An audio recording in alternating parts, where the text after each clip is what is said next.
Voilà, approchez, venez près de nous. On va commencer tout de suite avec la lecture et puis le débat.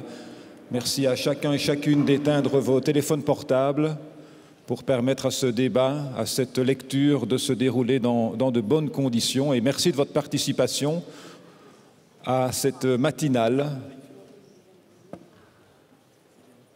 Et je cède la parole à Nathalie Hüfner, comédienne et mettrice en scène. Metteuse. Je préfère metteuse, mais enfin c'est comme vous voulez. Si vous voulez dire maîtrise, vous dites maîtrise. J'ai aucun problème.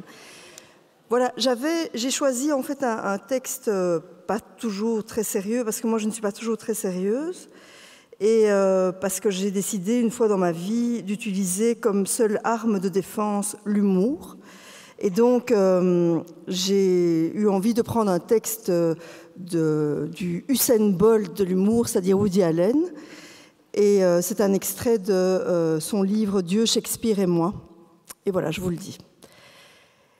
« Et Abraham s'éveilla au milieu de la nuit et dit à son fils unique Isaac, « J'ai fait un rêve où la voix du Seigneur m'ordonnait de sacrifier mon seul enfant. Aussi, habille-toi en vitesse. » Et Isaac trembla et demanda, « Mais alors qu'as-tu répondu ? Je veux dire, quand il t'a annoncé tout ça, enfin, que pouvais-je répondre, fit Abraham. Je suis là, à 2 heures du matin, en chemise de nuit, en face du Créateur de l'univers. Qu'est-ce que je peux dire ?» Isaac demanda des précisions. Et il a bien dit qu'il veut que tu me sacrifies. Mais Abraham dit, « Le croyant ne pose pas de questions. Maintenant, allons-y, parce que je n'ai pas que ça à faire. » Alors, Sarah, qui avait écouté sans mot dire le projet d'Abraham, s'échauffa et dit « Mais comment peux-tu être certain que c'était bien le Seigneur et pas un de tes farceurs de copains ? Car il est dit que le Seigneur déteste les farces de mauvais goût et que tout homme qui fait des farces sera livré aux mains de ses ennemis, même s'il refuse de signer le récépissé. » Sur quoi Abraham répondit sans se démonter « Je suis bien certain que c'était le Seigneur. Il avait une voix profonde, retentissante, bien modulée, et personne dans ce désert ne peut produire de hurlements comme ça. » Alors Sarah dit « Et tu tiens à aller jusqu'au bout de ce projet ridicule ?» Mais Abraham lui rétorqua « Franchement oui, car mettre en doute la parole du Seigneur est la dernière chose à faire avec la situation économique actuelle. » Alors il emmena Isaac dans un endroit lointain et s'apprêta à le sacrifier. Mais à la dernière minute, le Seigneur saisit la main d'Abraham et lui demanda « Mais comment peux-tu faire une chose pareille ?» Abraham protesta « Mais c'est toi qui m'as dit « Ne t'occupe pas de ce que je dis », énonça le Seigneur. « Est-ce que tu avales tous les bobards qu'on te raconte ?»« Non, » dit Abraham, honteux.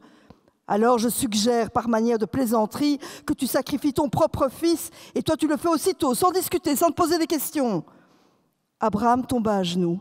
« C'est que, Seigneur, avec toi, on ne sait jamais quand tu plaisantes. » Le Seigneur tonna aucun sens de l'humour, c'est incroyable.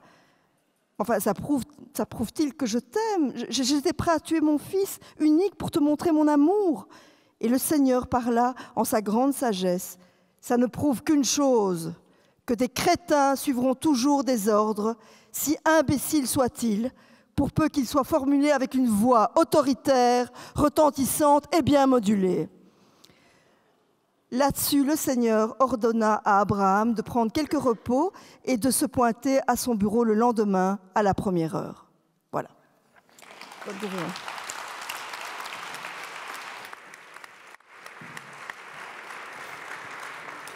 Merci à Nathalie Hüfner, lectrice, metteuse en scène et comédienne. Merci à elle pour cette lecture et ces moments d'humour. Voilà, nous sommes ici pour une matinée intéressante, conviviale, où nous allons ensemble décortiquer le thème de ce débat, qui est donc « Qu'est-ce que croire ou ne pas croire ?» Et pour animer cette rencontre, Je suis avec Élodie Blogy, journaliste au Soir. Bonjour Élodie. Bonjour.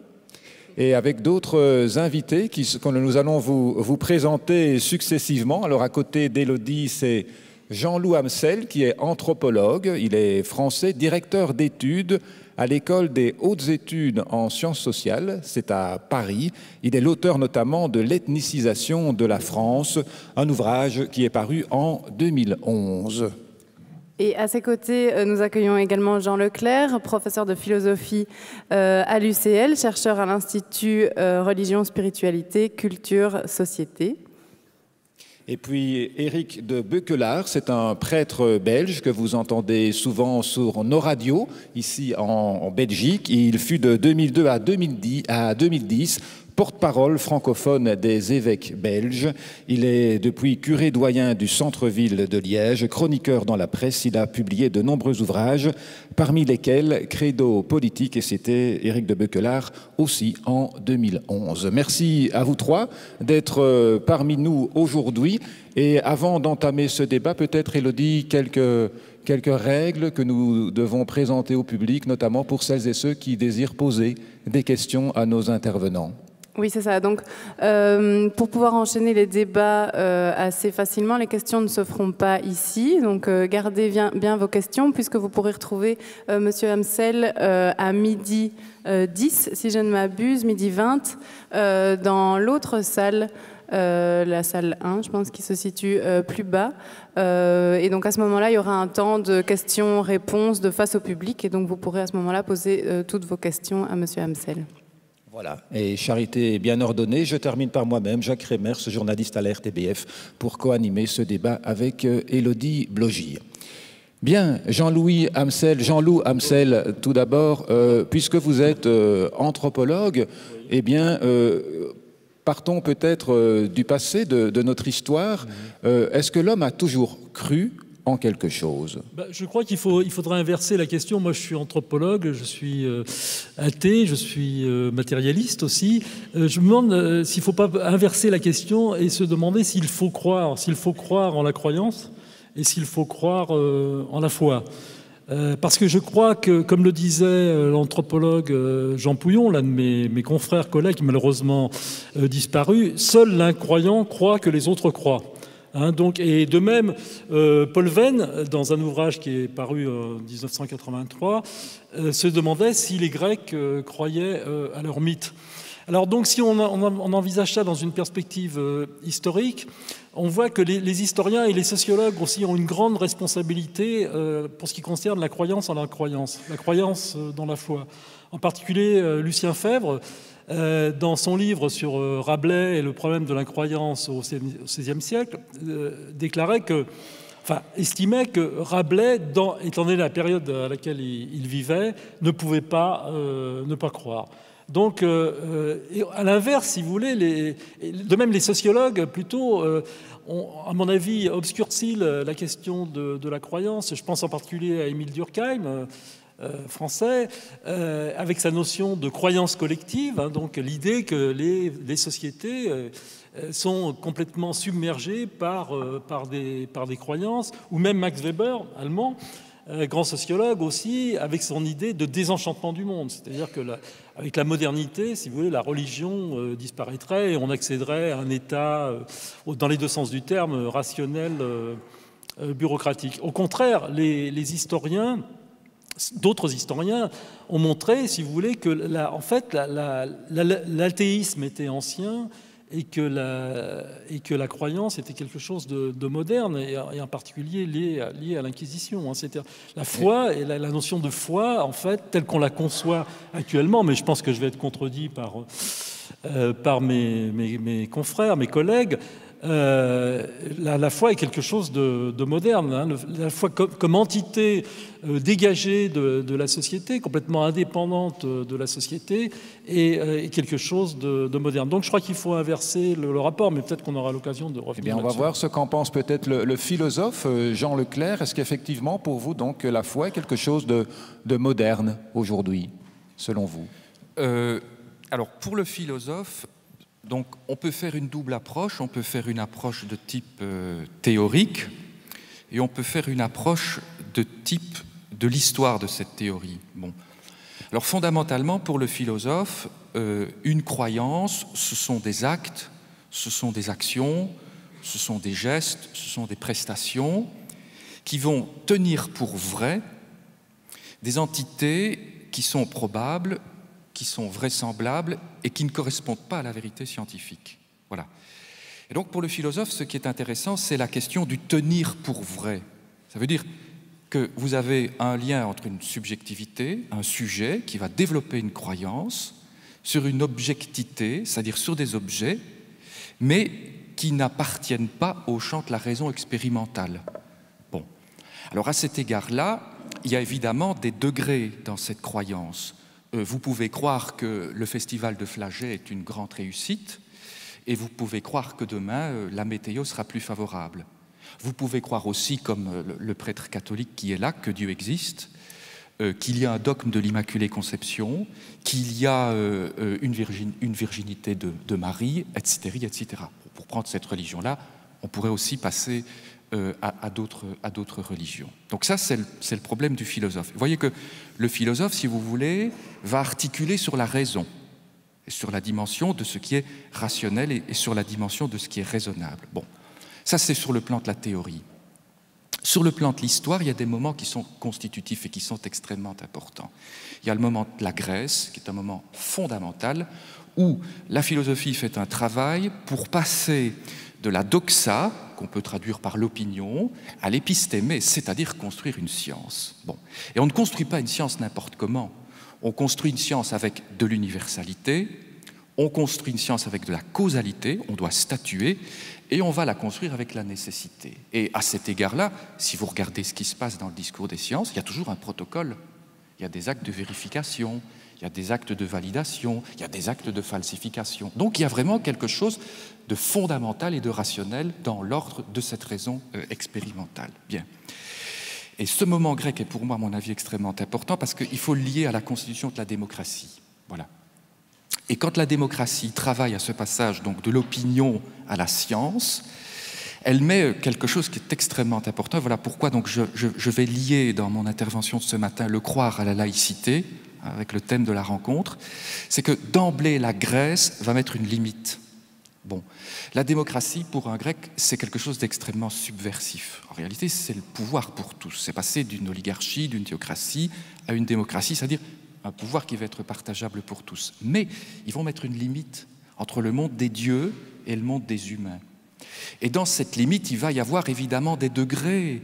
Il va y avoir des philosophes présocratiques, par exemple, qui vont vous expliquer qu'effectivement, il y a un athéisme. Et l'athéisme est complexe chez les Grecs parce que c'est aussi la possibilité d'avoir l'existence de Dieu, mais de dire que vous en êtes privé, parce qu'ils n'ont pas d'action, par exemple, sur vous, ou par exemple parce que vous ne voulez pas avoir d'action sur ce monde des dieux. Voilà.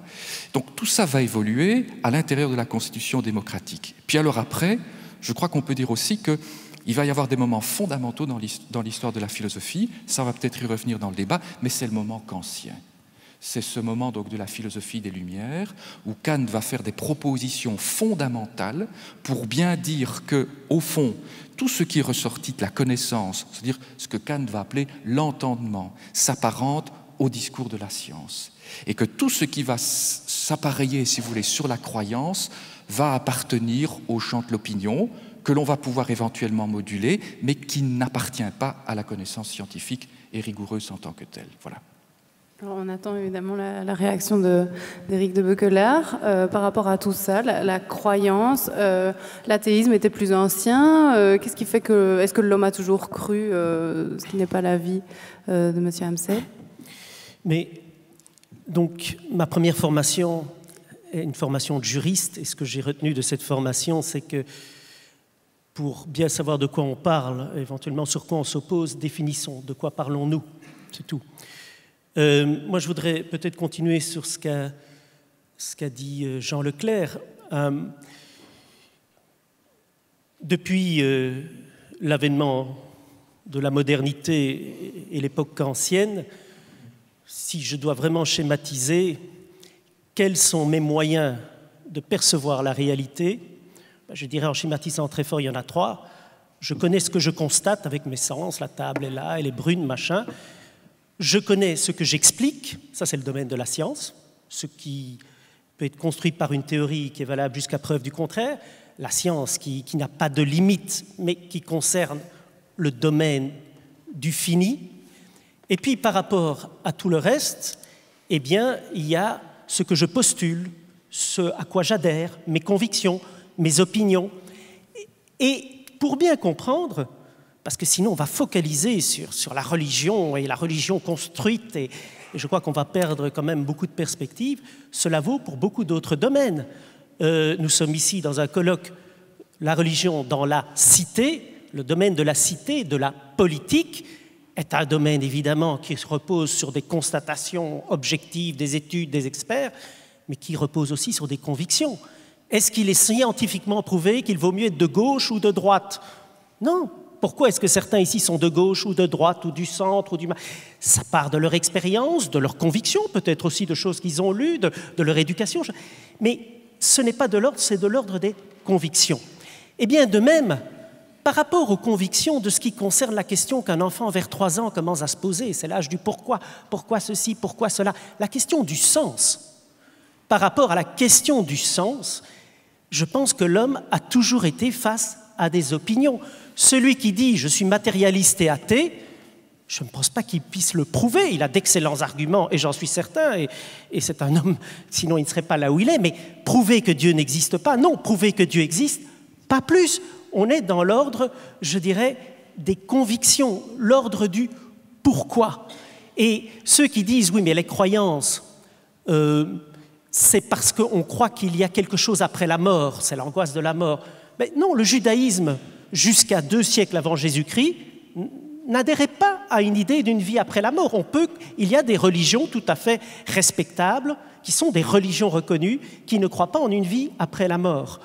Alors certains disent c'est adhérer à Dieu, mais non, le bouddhisme est une religion sans Dieu.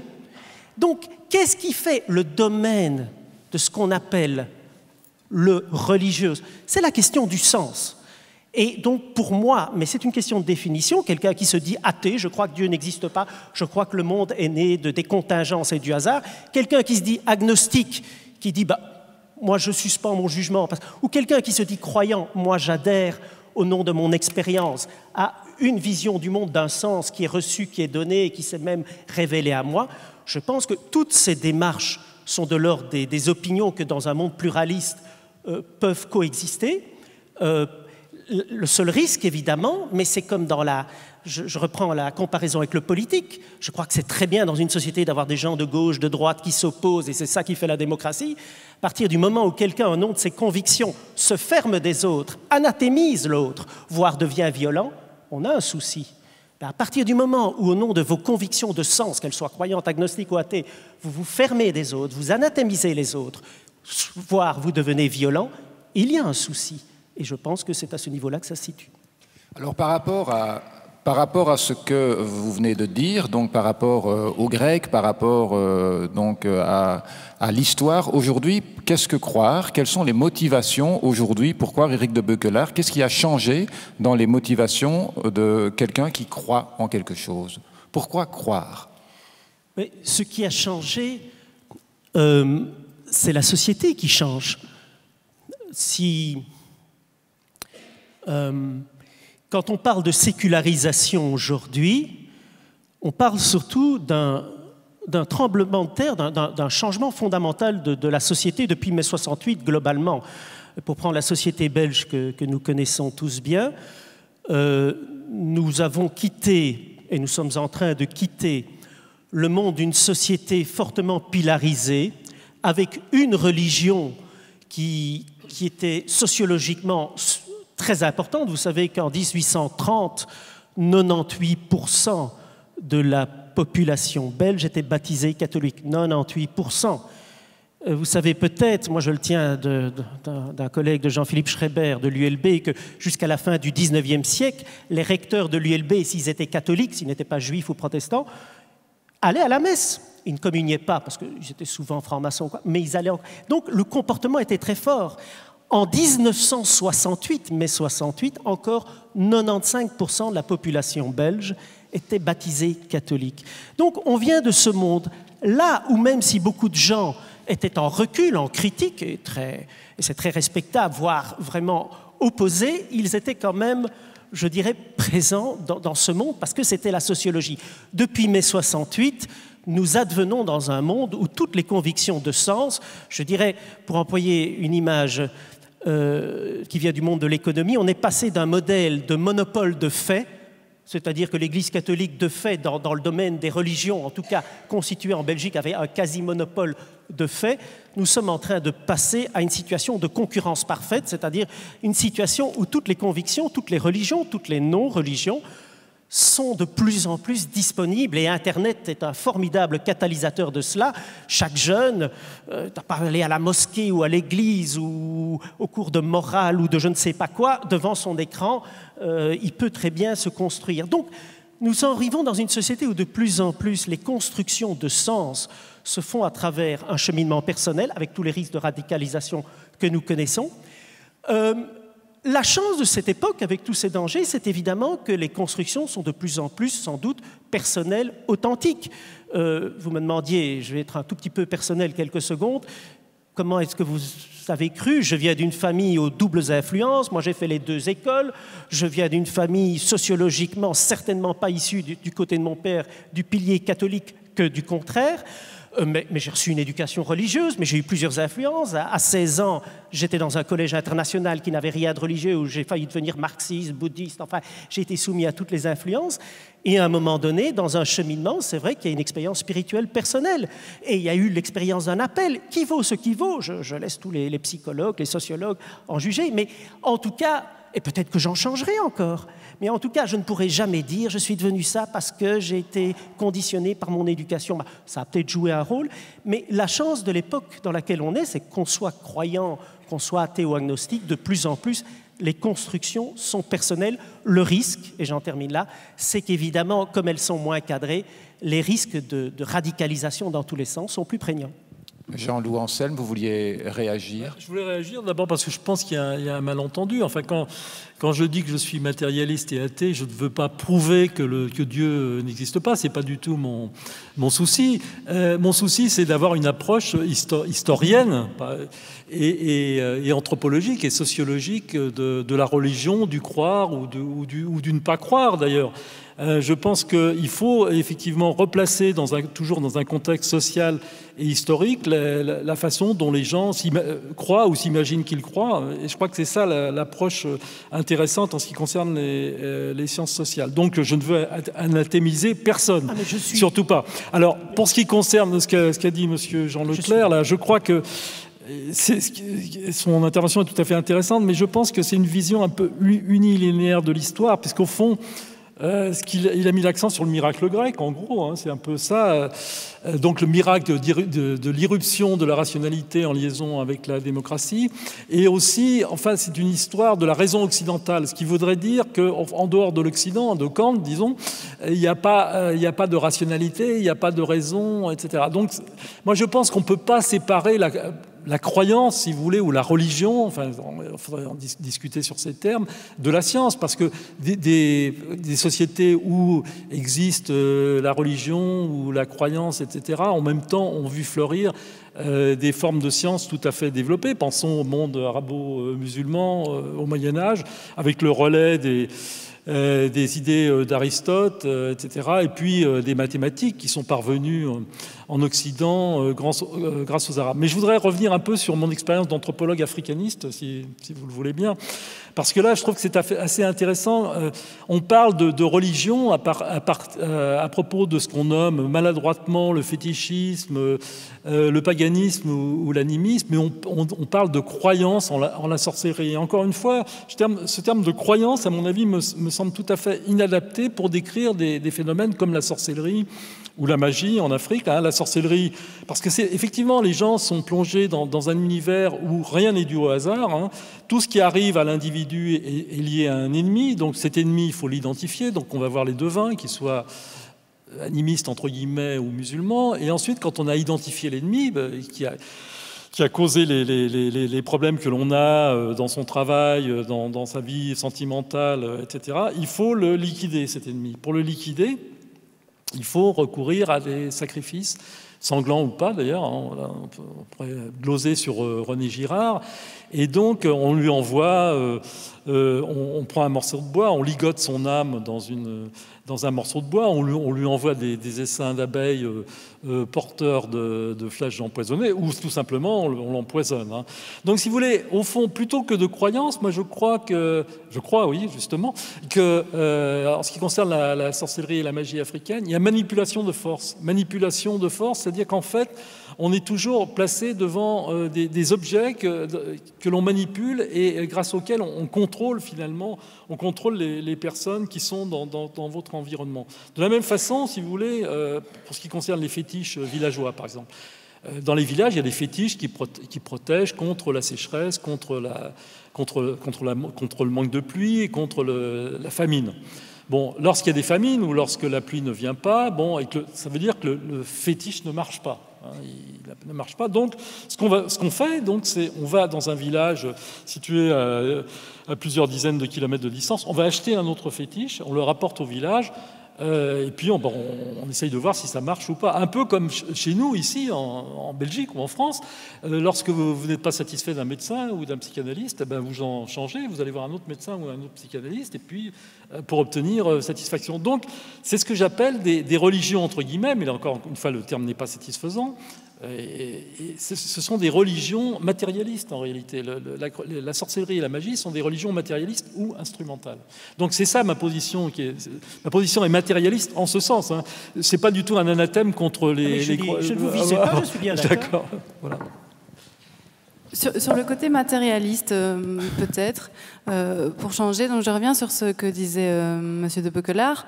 On est passé effectivement d'une situation de monopole de l'Église catholique à la possibilité d'avoir le choix entre un panel de religions, de courants philosophiques, etc. On parle souvent d'un shopping spirituel aujourd'hui. À quel point cette offre change la façon de croire? Est-ce qu'aujourd'hui on est dans une façon de croire qui peut parfois être plus superficielle? Est-ce qu'au contraire ce bricolage amène une autre spiritualité? Peut-être Monsieur Leclerc. Oui. Et donc, pour rassurer ça marche ? Voilà. Pour rassurer mon voisin, je tiens évidemment à lui dire... Non. Je tiens évidemment à lui dire que, évidemment, il y a la question des cultures et qu'il ne s'agit donc pas d'avoir cette espèce de centrisme de la raison occidentale. Je dis simplement que... D'abord, je pense que nous sommes dans des situations d'hypostase et d'hypertrophie du religieux et qu'il faudrait peut-être pouvoir le remettre à sa juste place. Je vais dire un petit mot là-dessus et puis aussi bien comprendre ce qui se passe sur le plan de la sécularisation, qui est un terme qu'il faudrait nuancer. Mais donc, avant de dire cela, c'est vrai que je suis de tendance rationaliste, voilà, c'est mon métier qui m'a rendu comme ça, c'est aussi mes engagements et mes convictions, mais donc je veux dire par là qu'il faut quand même revenir à ces propositions de sens des religions. On ne peut pas avoir un discours flou, on ne peut pas avoir un discours irénique sur les religions, sur les messages de sens, etc. Il y a des choses qui sont très objectives dans une religion. Dans la religion catholique, il y a un credo. Vous croyez que Dieu est créateur du ciel et de la terre. Vous croyez en l'univers visible et invisible. Vous croyez en un paradis, vous croyez en un enfer, etc. Donc il y a quand même une constitution dogmatique d'une religion. Ceci vaut pour l'islam, ceci vaut pour le judaïsme, etc. Bon. Alors, à cet égard-là, je crois que ce qu'il faut voir, et l'usage évidemment des Grecs et des Latins est intéressant, c'est l'origine du mot religion. Bon, vous savez qu'il y a une grande polémique sur la question des étymologies du mot religion, mais en tout cas, ce qui est intéressant de noter, c'est que c'est un terme qui trouve son origine dans un petit lopin de terre. Voilà. Je dis souvent à mes étudiants que c'est une appellation d'origine contrôlée, une sorte de Châteauneuf du Pape qui s'est exporté, mais on en paye le prix de façon extrêmement lourde. Pourquoi ? Parce que prenez les autres langues, on pourrait demander ce que l'anthropologue en pense, et vous verrez que ce terme n'est pas toujours d'abord traduisible et parfois n'existe même pas. Bon. Alors, ce qui est intéressant de voir, c'est que d'emblée, donc avant l'ère commune, avant donc toute problématique de christianisme, du Jésus de l'histoire, etc., il y a une double voie qui apparaît. Donc, il y a la religio qui se dit, avec le terme latin, religere, C'est donc la question de la distance, c'est donc la question de la réflexivité, c'est donc ce que l'on pourrait appeler l'émergence de la critique. Bon, et il est assez intéressant de voir que les latins usent de ce terme précisément pour lutter contre la superstition. Et ça s'est renversé d'ailleurs à travers l'histoire. Donc pour un latin, parler de la religion dans ce sens-là, c'était éviter la superstition. Et qu'est-ce que c'était la superstition pour un latin? C'était en réalité prédire le futur à partir du passé. C'était prendre un animal, c'était le trancher en deux, en disant, vous voyez, ça va être comme ça. C'est en fait le déterminisme religieux. Voilà. Donc ça, c'est une veine qu'on va qualifier, disons, de plus immanente. Puis vous avez, à partir du 1er siècle de l'ère commune, la tradition des croyants, et qui font quoi? Qui font du religare. C'est-à-dire qu'ils vont faire de la religion un principe transcendantal. Et donc, ils vont lier un ensemble de dispositifs de croyance à des entités, à des objets qui sont transcendantaux, et en l'occurrence, Dieu, existence de Dieu, etc. Donc du coup, on voit bien qu'à l'origine, il y a un conflit, si vous voulez, entre une perspective plus immanente et une perspective plus transcendantale. Bon, alors ça évolue. Alors la sécularisation, oui, personnellement, je trouve que le terme de réinvestissement est plus intéressant. C'est un terme qui vient d'un philosophe allemand, Blumenberg, philosophe du XXe siècle, qui dit donc que ce qu'il faut regarder, c'est ce qui se passe dans le champ social et ce qui va se passer sur le plan des mutations du religieux. Parce que le religieux, depuis l'origine, il bouge. D'ailleurs, il est lié à des histoires de commerce. Il est lié, par exemple, au pèlerinage. Prenez le cas du bouddhisme, c'est au pied de l'Himalaya, c'est une autoroute. Prenez le cas du judéo-christianisme en Palestine, c'est également un nœud autoroutier. Prenez le cas de l'islam au nord-est de la mer Rouge, c'est un lieu de route caravanière. Donc il y a du mouvement, il y a donc quelque chose qui va bouger. Bon. Et donc il y a aussi du réinvestissement. Par exemple, Blumenberg fait remarquer quelque chose de très intéressant. La communauté des premiers croyants, elle est confrontée à un échec. Bon, pourquoi? Parce que le Jésus de l'histoire ne revient pas. Il promet son retour, sa résurrection, je serai avec vous jusqu'à... Mais il ne revient pas. Il n'est pas là. Alors qu'est-ce qu'ils font, explique Blumenberg? Ils vont réinvestir et on va voir apparaître, chez des auteurs fait observer Blumenberg, comme Tertullien par exemple, des prières pour retarder la venue du Christ. Et le retarder pourquoi? En lui disant, ne reviens pas trop vite, parce que nous sommes dans le temps de la conversion, nous sommes dans le temps de la métanoïa, nous avons besoin de temps pour nous adapter à ta loi, et quand tu reviendras, en fait, tu pourras nous juger de façon miséricordieuse. Donc c'est ça qu'il faut voir dans toutes les formes de croyance, c'est comment elles vont s'adapter et se réadapter, et comment elles vont réinvestir le vide quand le vide apparaît. Et alors, je vais terminer par là. Si vous voulez, quand je dis qu'il y a une hypertrophie du religieux, ce qui m'inquiète pour le moment, c'est que nous usons de la religion pour réinvestir le vide qui est le nôtre, le vide d'hommes et de femmes du XXIe siècle, et nous faisons trop peu appel à des concepts fondamentaux comme la citoyenneté et la laïcité. Voilà. Alors précisément, cet appel que vous dites que l'on fait aujourd'hui à la religion pour réinvestir un vide, est-ce que c'est lié à l'évolution, Éric de Beuquelaert, des valeurs de la société d'aujourd'hui, de la sécularisation, notamment par exemple l'individualisme, par exemple? Mais je vais répondre à votre question et aussi à celle d'Élodie, de dire est-ce que les gens sont plus superficiels, est-ce qu'il y a un vide? Moi, je ne pense pas. Je ne pense pas. Mais je suis d'accord, je ne partage peut-être pas toutes les analyses théologiques de Jean Leclerc, mais ça c'est philosophique de Jean Leclerc. Le juste mot.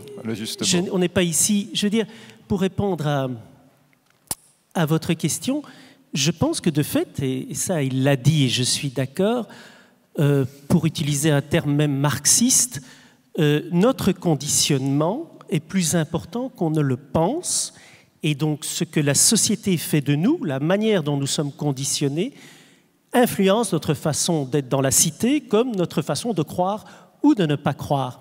Et donc, oui, il y a un bricolage, peut-on dire... Nous sommes des consommateurs aussi? Mais attendez, je vais dire simplement, pour utiliser à nouveau l'image de l'économie que j'utilisais, on est passé du monopole de fait à la concurrence parfaite. Je vais prendre l'image de l'économie.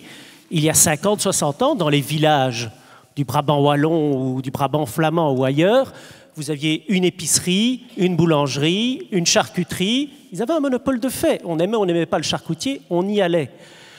Aujourd'hui, le samedi matin, vous êtes ici, mais peut-être hier soir, quand vous faites vos grandes courses, la première question que vous vous posez, c'est Colruyt, Aldi, Carrefour, Delhaize. Vous posez la question.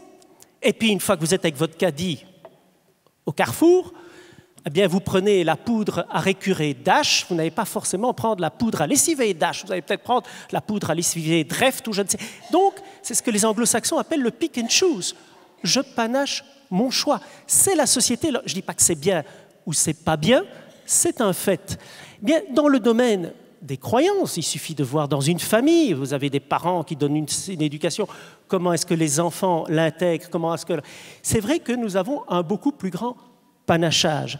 Alors, est-ce que c'est bien, c'est pas bien? C'est un fait. Je vous l'ai dit il y a un instant, je pense que ça permet de plus grandes authenticités, ça c'est clair. Mais il faut aussi le savoir, l'homme est l'homme, cela crée plus d'angoisse parce qu'on est plus responsable de ses choix, parce qu'on les remet plus en question. Et l'angoisse, elle est humaine et elle est respectable, mais si on écoute son angoisse, elle est mauvaise conseillère. Et c'est comme ça aussi que certains, peut-être encore plus que par ailleurs, c'est la grande surprise, au lieu de continuer à se poser des questions, et la recherche de sens c'est se poser des questions, veulent des réponses toutes faites. Et là, c'est toutes les démarches de radicalisation, de sectes et autres. Quand j'avais 16 ans dans ce collège international, ce qu'on appelle aujourd'hui la sécularisation, c'est-à-dire la perte de poids des grands monopoles religieux, je le voyais venir. Je ne suis pas devin, mais c'est quelque chose qui était lisible déjà quand j'avais 16 ans. La plupart de mes copains ne mettaient déjà plus un pied à l'église. J'étais un des rares encore de temps en temps pratiquer ma... Donc ça, je le voyais venir. Ma grande surprise, c'est le fondamentalisme religieux, c'est la radicalisation religieuse, c'est que parfois, même face à des chrétiens, par ailleurs, moins catholiques, plus protestants, mais ce n'est pas une question, il y a d'autres extrémismes qu'on rencontre dans le monde catholique, il y en a partout, mais je dois me casser la tête pour leur expliquer que la création dans la Bible, ce n'est pas un récit de biologie, que si Dieu nous a créés avec une intelligence, c'est pour qu'on laisse quand même les scientifiques gérer des questions qui ne sont pas de notre domaine. Ma grande surprise, c'est qu'en 2015, il y ait tant de personnes, oui, qui, l'angoisse faisant, cherchent plutôt des réponses que de se poser des questions. Jean-Louis Amsel, est-ce qu'effectivement, donc croire, c'est une forme, quelque part, de socialisation à une époque où l'individu est peut-être poussé à l'extrême, l'individualité? Je ferai un peu un retour en arrière. Moi, je me demande s'il ne faut pas relativiser la question du métissage, du panachage religieux à l'époque actuelle. Parce que dans les époques passées, je pense qu'il y avait aussi du panachage et du métissage religieux. Enfin, pensons au culte des saints dans le catholicisme ou dans l'islam ou dans le judaïsme, la persistance des pratiques magiques ou sorcellaires dans ces mêmes religions. Alors effectivement, à l'époque actuelle, il y a le shopping, on va prendre un peu de bouddhisme, un peu de yoga, un peu de la prophétie maya, etc. Mais en même temps, comme l'a dit M. de Beuclar, c'est bien prononcé, on dirait de Beuclair en français, en France je veux dire, oui, c'est ça. Je pense que ce qui est intéressant justement, c'est qu'à la fois il y a la spiritualité New Age, hein, dont parlait Élodie là, à l'instant, et en même temps, donc c'est pas unilinéaire, c'est-à-dire il y a à la fois la spiritualité New Age avec ce shopping religieux, pick and choose, là, comme disait Monsieur de Beuclar, mais aussi la radicalisation. Donc il y a les deux formes, si vous voulez, parce que la radicalisation, justement, c'est une volonté. Le wahhabisme, le salafisme, c'est une volonté d'éradiquer précisément l'islam de toutes les pratiques, de tout du mélange, hein, le shirk en arabe, ou bien l'innovation, bida. Hein, donc c'est une volonté justement d'expurger l'islam, et le djihadisme, c'est l'inverse de la spiritualité. Enfin, c'est l'inverse de la spiritualité New Age. Hein. Ce qui s'est passé à Molenbeek, c'est pas exactement la même chose que d'aller prendre un peu de bouddhisme, de yoga et de prophétie maya. Donc, c'est pas la même chose. Voilà. Oui, Jean Leclerc. Oui. Et donc, voilà. Je vais partir d'une anecdote. Je m'intéresse beaucoup à l'école de Kyoto, qui est une école philosophique intéressante, donc au Japon, parce qu'elle fait la connexion entre la raison occidentale dont on parlait tout à l'heure et la raison, disons, asiatique, entre guillemets. Enfin, il faudrait beaucoup nuancer tout ça.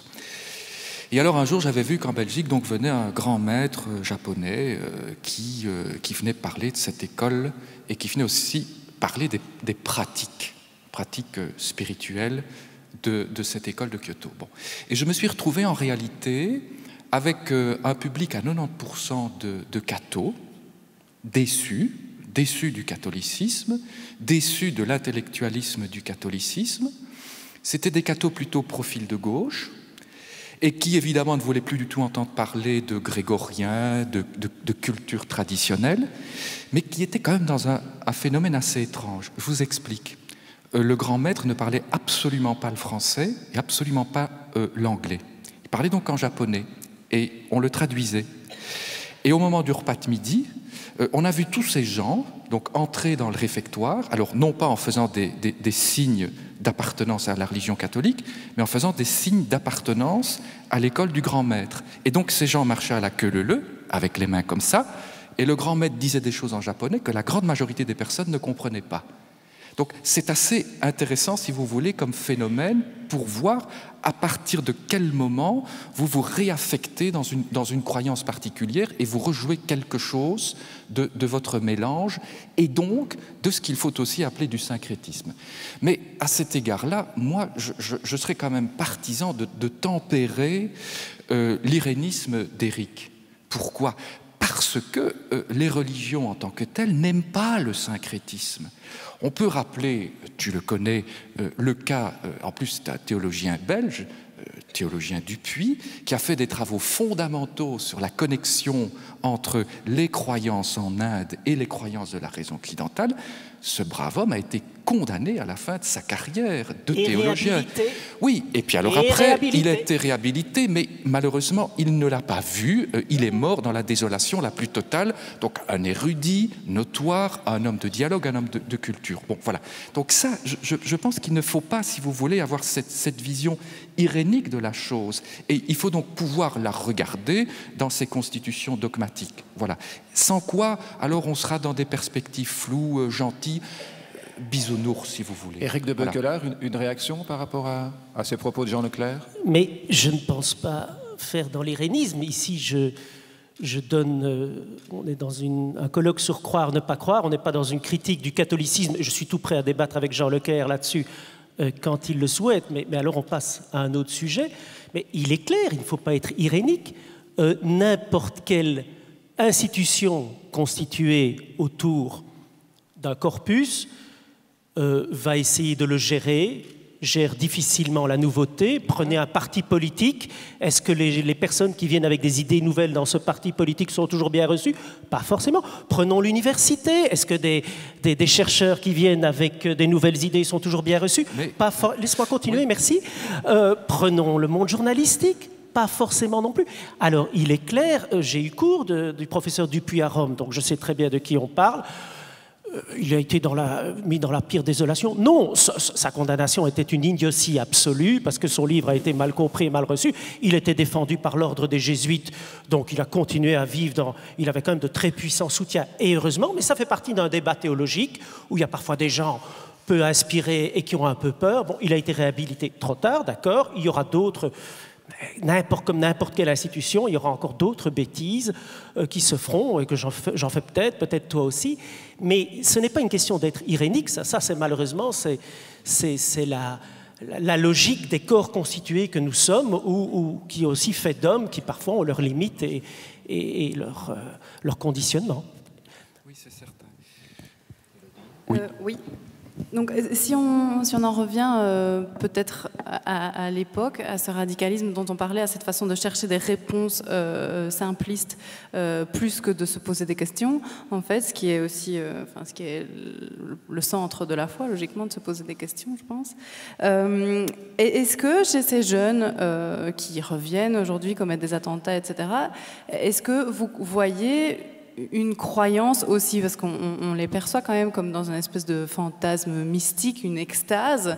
Est-ce que là aussi, en fait, il y a une croyance? Est-ce qu'il y a une croyance, une forme universelle de croyance qui finalement peut être la même chez tout le monde, mais qui est accentuée chez ces jeunes? Ou est-ce qu'on expulse complètement cette extase du religieux, parce que c'est pas la bonne religion? Est-ce qu'il y a un parallèle ou pas? Moi, je ne vais jamais... Une fois de plus, tout dépend comment on définit les choses. Allez, prenons une autre comparaison. Ce n'est pas pour être irénique, mais simplement pour un peu déplacer. Est-ce que quelqu'un qui par amour égorge son épouse, est-ce que c'est un acte d'amour? D'une certaine manière, on peut dire oui, mais c'est un acte d'amour complètement dévoyé, dangereux, machin, mal canalisé, enfin appelez ça comme vous voulez, point. Et la police doit en connaître.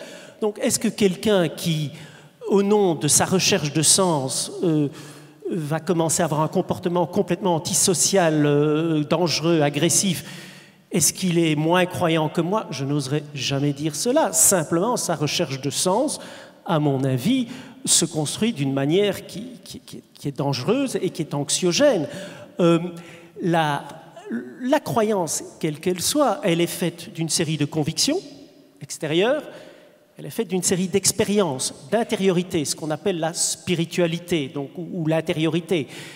Maintenant, l'intérieur de l'homme, le Christ a d'ailleurs dit « ne juge pas et tu ne seras pas jugé », je peux juger les actes, je me garderai toujours de dire que quelqu'un est dans ceci ou dans cela, mais je peux de fait constater des personnes dont le comportement me semble fortement conditionné, qu'ils soient croyants, athées ou agnostiques, c'est pas ça, mais dont le comportement me semble davantage conditionné par la peur que par une paix et je dirais une sorte de bienveillance par rapport à ce monde dans lequel on se trouve. Et je préfère qu'il y ait la paix et la bienveillance que la peur et l'angoisse, parce que c'est mauvais conseiller. Plus loin que ça, je ne m'aventurerai pas. Jean Leclerc et puis Jean Louan. Donc, il y a des choses intéressantes qui ont été mises en évidence par Daniel Hervieux-Léger sur cette question du croire. Bon, elle fait d'abord observer qu'il y a un croire qui est relativement diffus. Hein. On parle d'ailleurs d'une mystique sauvage, on parle d'une mystique océane, vous êtes au sommet de la montagne, vous avez un petit sentiment d'appartenance au monde, vous pensez peut-être à un grand architecte, un horloger, que sais-je. Bon. Mais ça, pour Hervieux-Léger, c'est en réalité la modalité banale et la modalité quotidienne du croire. Et Hervieux-Léger insiste beaucoup pour dire qu'il faut justement retourner au champ constitutif des religions, c'est-à-dire l'appareillage dogmatique, l'appareillage cultuel, le discours, le message, etc. Donc ça permet déjà de bien clarifier une série de choses. Deuxièmement, ce qui est aussi intéressant de voir, c'est qu'il y a effectivement du bricolage, et il y a même du collage. Hein. Il y a du collage, ce que j'expliquais tout à l'heure, c'est vraiment du collage. On prend un truc, un petit bâtonnet d'encens, etc. Pas toujours d'ailleurs en connaissance de cause de l'histoire de ces gestes qui sont passés à travers l'histoire. Et donc en ce sens-là, je suis vraiment tout à fait d'accord avec Jean-Louis Amsel. Et puis alors, il y a aussi les identitarismes qui sont en train de revenir. Et je crois que là-dessus, il faut aussi se décentrer par rapport à la focalisation que nous faisons sur l'islam. Il y a un identitarisme dans le protestantisme. Il y en a dans le protestantisme évangélique. Il y en a chez les catholiques qui est très fort. Vous allez regarder ce qui va se passer aujourd'hui dans les rues de Rome. Vous allez voir ce qui va se passer la semaine prochaine quand le Parlement va commencer à parler du mariage homosexuel. Donc on va regarder ça de façon intéressante et effectivement sans critique, rassure-toi, mais on est des observateurs. Bon. Et alors le phénomène alors qui est intéressant, c'est le problème de la radicalisation.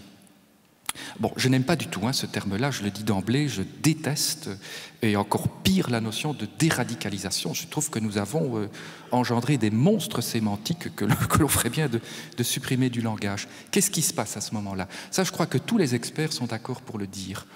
Les individus qui sont donc radicalisés sont en réalité des individus qui n'ont pas de cohérence ou d'adhésion forte au message religieux.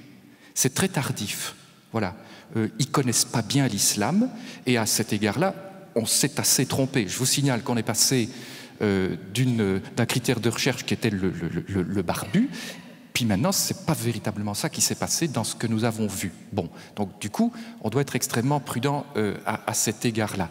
Mais donc, ce qui se passe à partir de ce moment-là, et qui est intéressant à regarder, c'est ce que la religion va provoquer comme adhésion à quelque chose qui va devenir un absolu, et effectivement un absolu sans tradition et un absolu sans culture, c'est-à-dire sans l'antériorité du message religieux. Et donc à cet égard-là, votre enquête est très intéressante. La communauté musulmane, pour elle, sa religion est une religion de paix à plus de 90%. C'est ça le message, évidemment, très très fort. Alors que la perception est tout à fait différente, puisque 44% des gens pensent au contraire que c'est une religion la plus intolérante. Exactement. Donc c'est ça qui est évidemment extrêmement intéressant, qui nous montre bien ce qui se passe dans le moment de la radicalisation. C'est-à-dire que c'est le problème, c'est un vieux problème, c'est le problème de la conversion. Et d'une façon générale, les religions monothéistes traditionnelles se sont toujours méfiées des convertis. Ce sont des gens qui ont une certaine brutalité et ce sont des gens qui peuvent même avoir un rapport violent.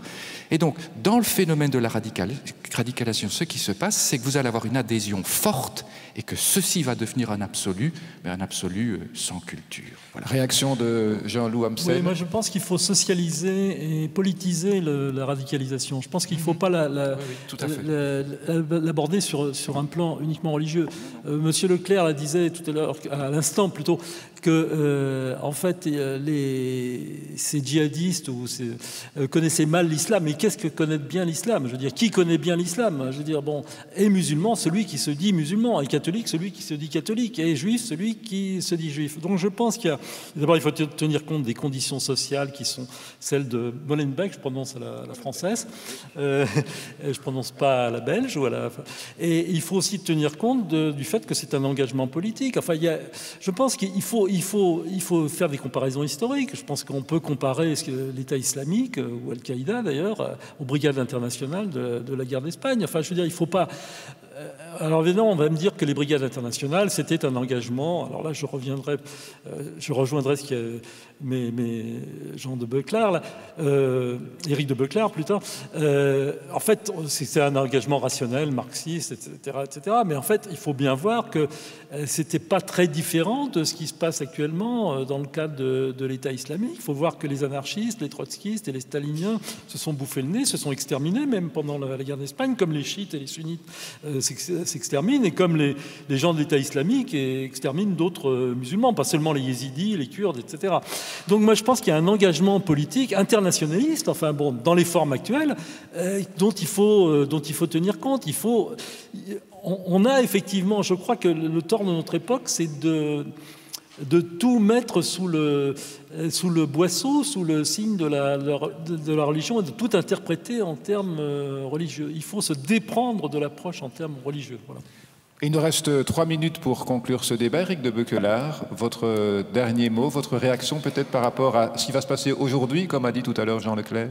Mais moi, je suis très heureux d'abord que ce colloque soit présent. Je suis d'accord quand Jean-Loup Amsel dit qu'il faut avoir aussi le regard, la lecture politique.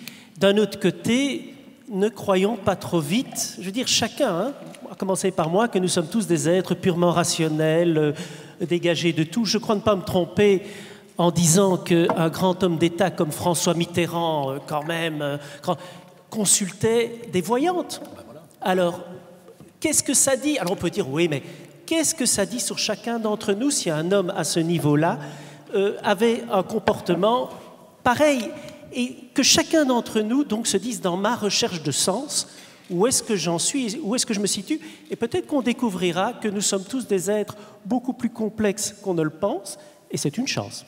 Jean Leclerc, en une minute. D'une façon générale, d'abord, se réjouir de cette initiative, se réjouir aussi, bon, j'ai assisté à toutes les rencontres d'hier, le climat est paisible, le climat est serein, le climat est à la discussion, au dialogue, c'est une très bonne chose, je pense que c'est un très très bon signal.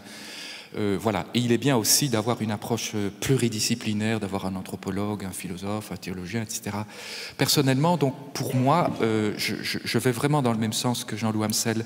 Je crois qu'il faut peut-être remettre le religieux à sa juste place. C'est en ce sens-là que je suis vraiment un partisan de sa reconduction à la sphère privée, mais il faut bien comprendre ce que c'est évidemment la sphère privée. Voilà.